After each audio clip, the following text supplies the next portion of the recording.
that pays 8.5 interest compounded every 6 months. So 8.5% every 6 months. Semi-annually, if he, or she rather, does not deposit any more money or withdraw any more money from the account, what will the balance be at the end of 7 years? So, time is 7 years. And we're trying to solve for our final balance. Okay, so our interest is compounded more than once per year. So there are a few extra steps that we have to take. Remember our equation, final balance is equal to P1 plus R to the N. And the two values that we have to change are what? You got it, my man. So the R and the N value. Okay, so our principal's fine. We have to change our R and our N value. Do you remember what our first step was for changing those two values?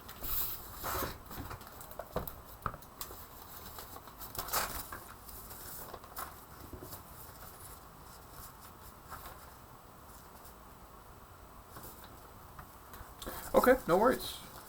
Just give you time to practice a little bit. So, first step, take or find the number of times the interest is compounded in 1 year. Remember, so the first step was to do 12 divided by, in this case it would be 6, right? And that equals 2 times per year.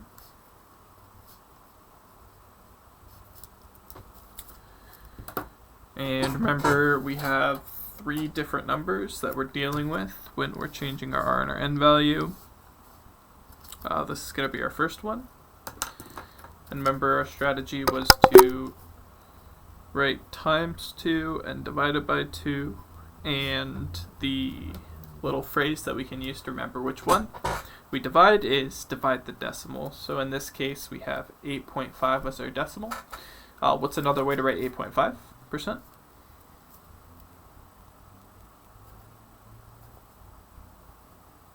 Hmm. 0.085. Right, so we're dividing this decimal. This is changing our R value.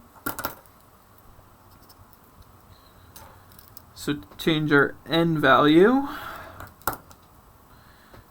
what unit or what are we changing when we're changing this N value? Is it money? Is it years? Is it time? Is it hot dogs? What does this N value represent?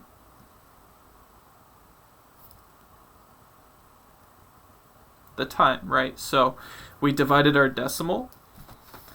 We have 3 numbers that we can plug in here. It's either the principal, the interest rate, or the number of years. We've used the decimal.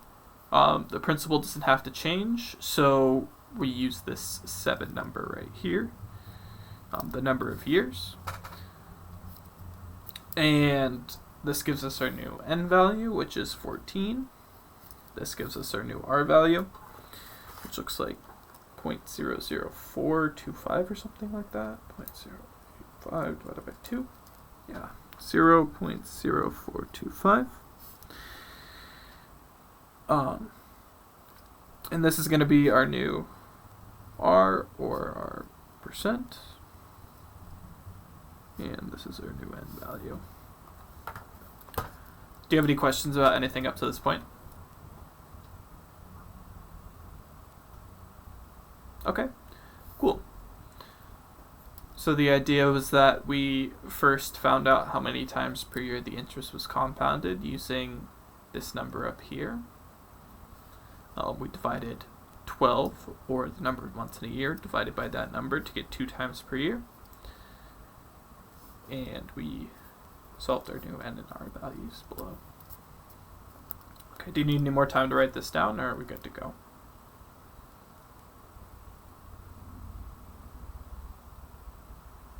Okay, no worries. Just let me know when you're ready to move on to the next step.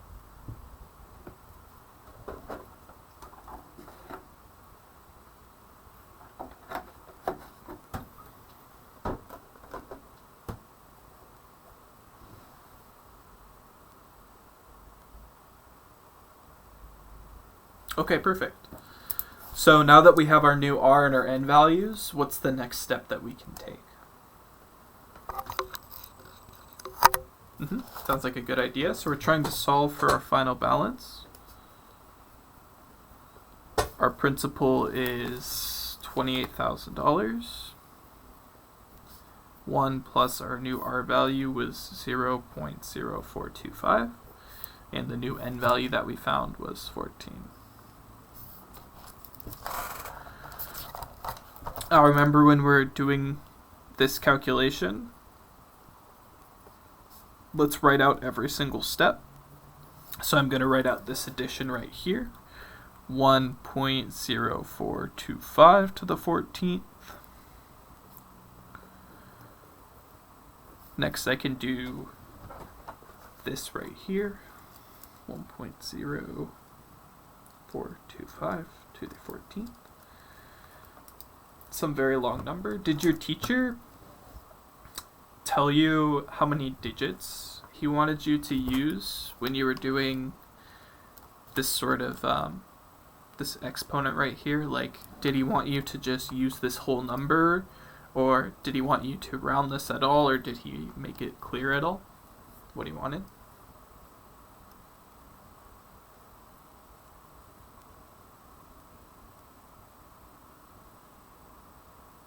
Okay, that seems like a good idea.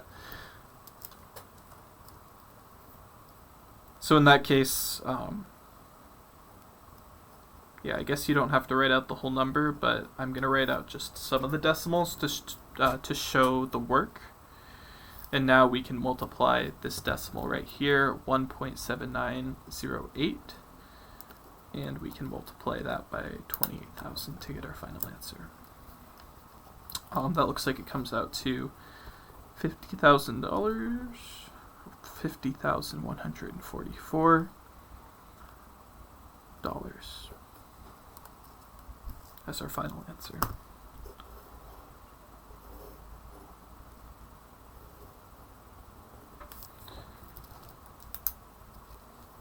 Okay, perfect. Are you ready to move on, or do you need some time to write this all down? Okay, cool. So let's go on to number 4. So it looks like Xavier needs to borrow $30,000 to buy a new tractor for his farm. He gets a loan for $30,000 from his bank.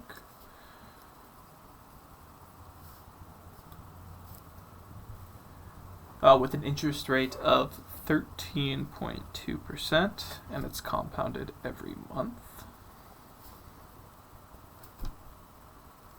If it's compounded every month, what does that mean that we have to do in the problem?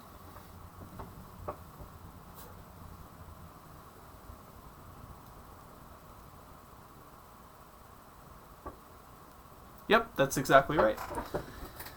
So let's move on reading out the question. If he wants to pay back the balance of his loan after 3 years, how much will he have to pay at that time?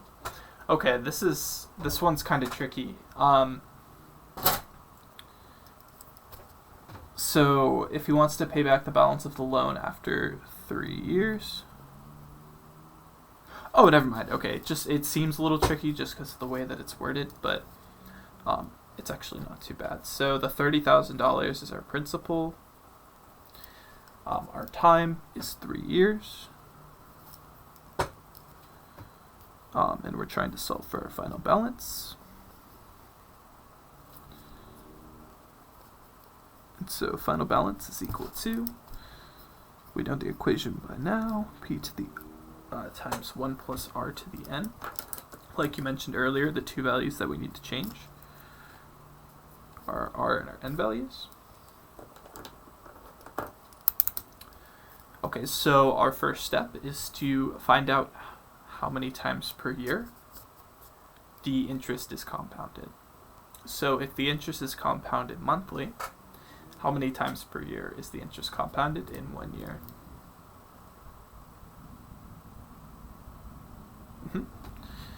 So the math to do that is 12 divided by 12.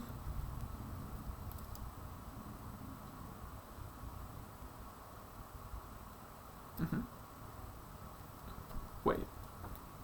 Sorry, 12 divided by 1. That was my mistake, because it's every 1 month.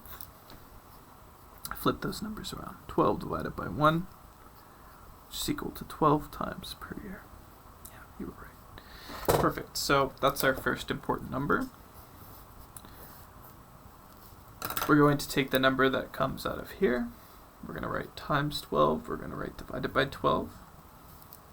And what's our little motto to know which number we divide with and which number we multiply with?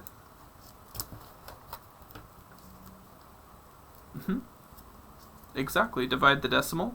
Our decimal in this case is what?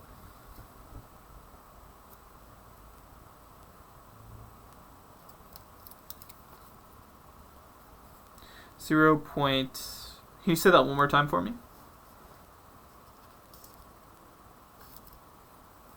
That's exactly right. 0.132, which is our new R value. And then what is the second number that we need to plug in here that we're looking to change?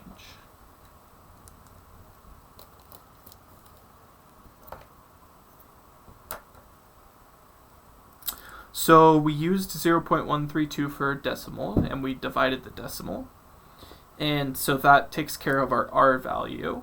So the value that we're trying to change next is our N value, right? Good job. Right, because we've used the principal, it doesn't need to change. We've used the decimal, the only number that we have left is this 3.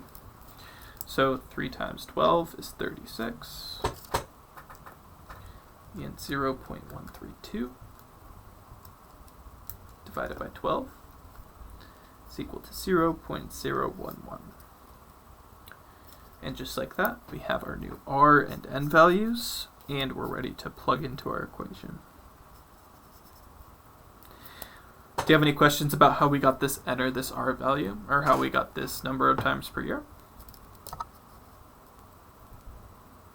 Okay, cool. If you have any questions about it anytime, just don't wait to ask, because the more questions we ask, the more we can learn. Okay, cool. So let's go ahead and start plugging this in. We know we're trying, or did you need any more time to write this down, or are you good to move to the next step? Okay, cool. Just let me know if I'm moving too fast through this at all. Feel free to stop me at any time, okay?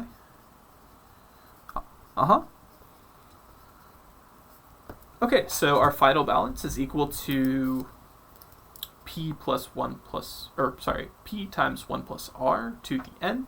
So what's the first number that we're plugging in here?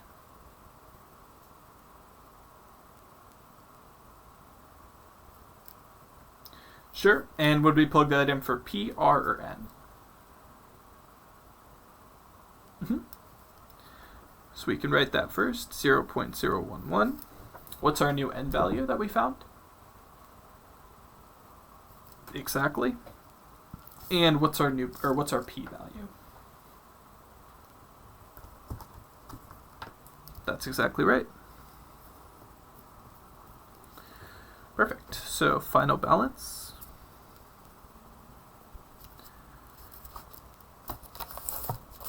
is equal to 30,000 times 1.011 to the 36.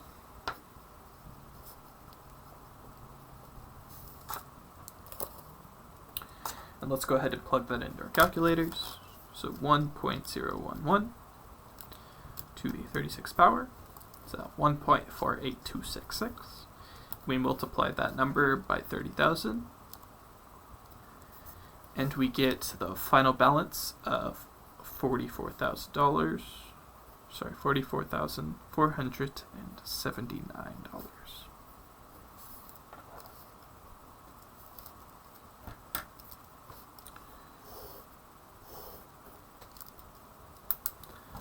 So we can ask ourselves, does that answer make sense?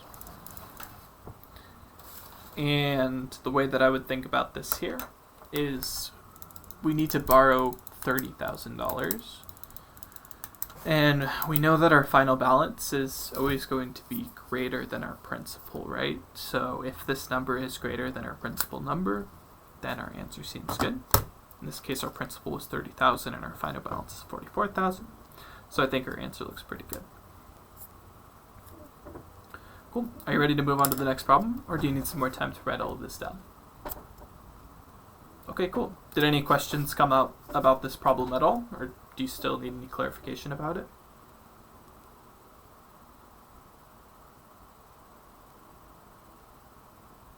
Okay, cool.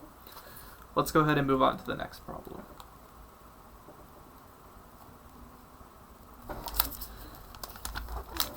Alright, so it looks like working on number 5 here.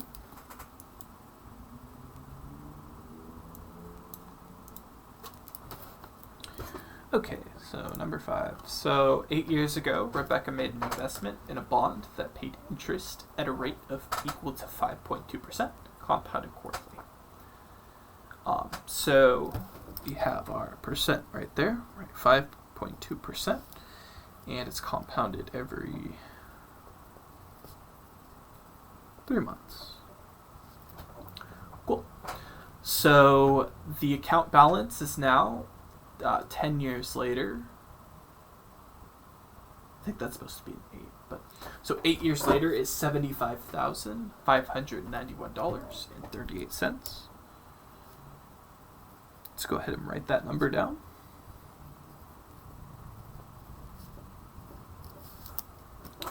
And what was the amount that Rebecca initially invested in the bond 8 years ago? So it looks like our time is going to be 8 years. And so it looks like we're trying to solve for, well, it's either the principal or the final balance. In this case, which one would it be?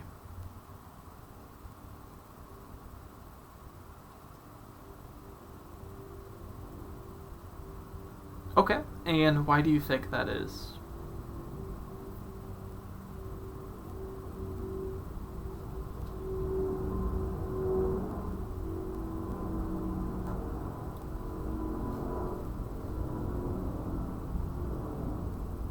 Okay, so it's a good thought process. We're actually trying to solve for the principal here. And how we know this is in the last sentence, it reads, what was the amount that Rebecca initially invested in the bond 8 years ago? So the word initially basically means at the start. So basically what it's saying is, how much did Rebecca put in 8 years ago at the beginning of when this money started growing interest? So in this case, we're actually trying to solve for the principal. And this $75,591 is actually going to be our final balance. And when you were doing this problem on your test, did you have this $75,000 as the principal instead of the final balance? Okay, no worries. Well, I'm sure that the math was good after that part, but yeah, sometimes we just need to take a step back and read the problem a little bit. The wording can be a little bit confusing, especially when we're working with so many numbers. So in this case, is our interest compounded more than once per year or just once per year?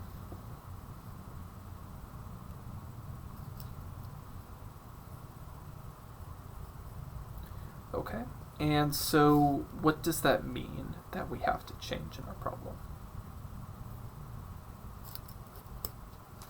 That's exactly right.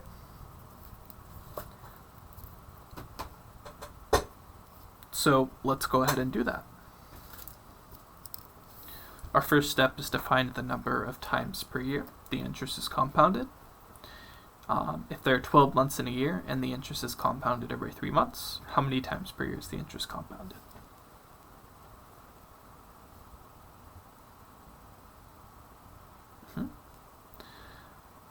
So we do 12 divided by this number up here.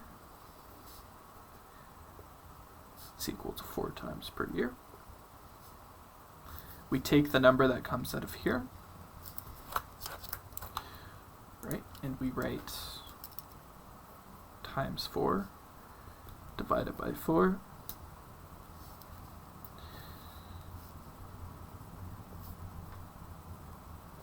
And our phrase is divide the decimal. So what number are we putting in our division equation right here?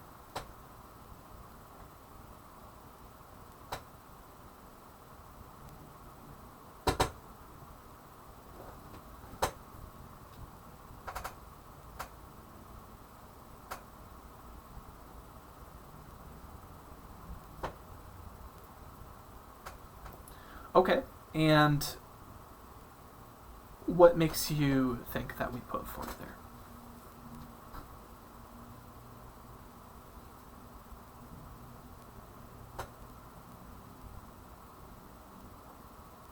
Okay, so that's our first step, and we did that right here. We wrote divided by 4 and times 4. And now we need to plug in a number right here and right here. So using our phrase divide the decimal, we can know that our number right here that we plug in should be a decimal. And what's the decimal that we're working with in this problem? Exactly, 0.052. And that's to solve for our new R value. And to solve for a new N value up here, we're talking about time. So what number do we plug in up here? That's exactly right. And we got that because the problem told us that the money was growing for 8 years. Okay, so 8 times 4, 32. And we have this number 0.052 divided by 4 comes out to 0.013.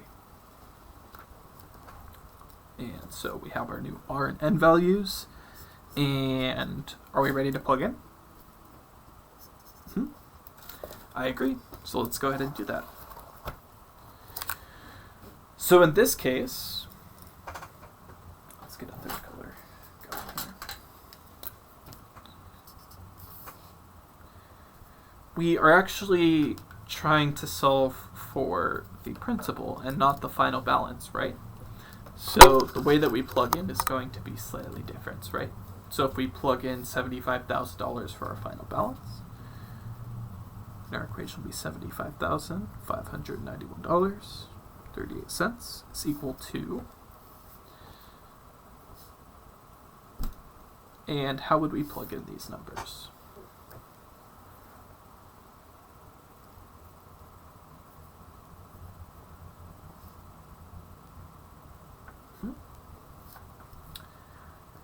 And what do we put for our principal?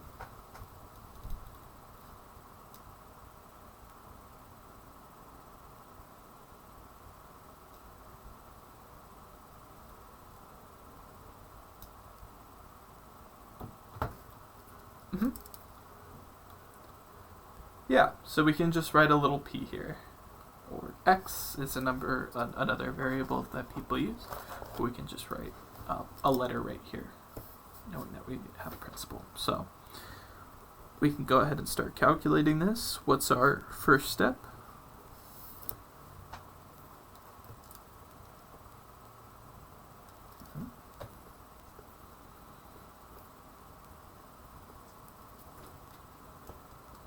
Yeah, so 1.013.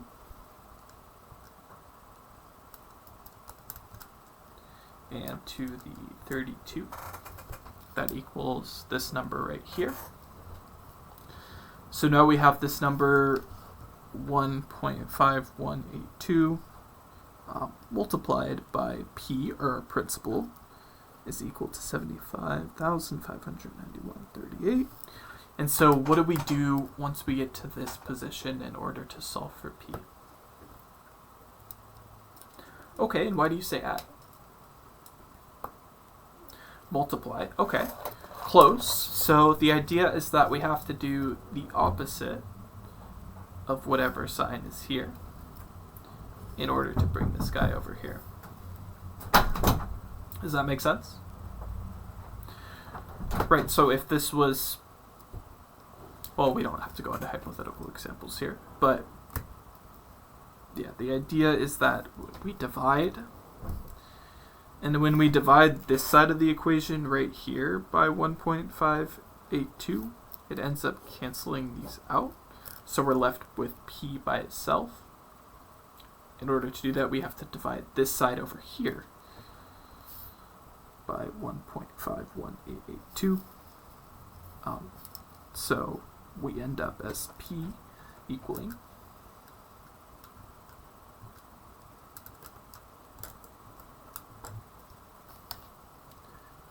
looks like $50,000 even.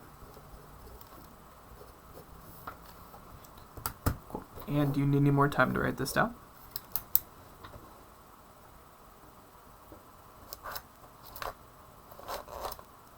Okay, no worries. You don't have to write down all of this craziness, but what I would write is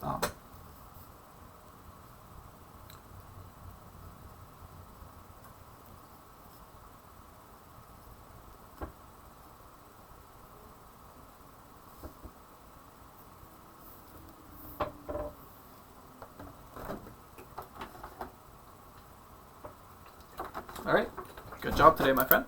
We will finish up, or are these test corrections due tomorrow, or do you have a little bit of time to do them?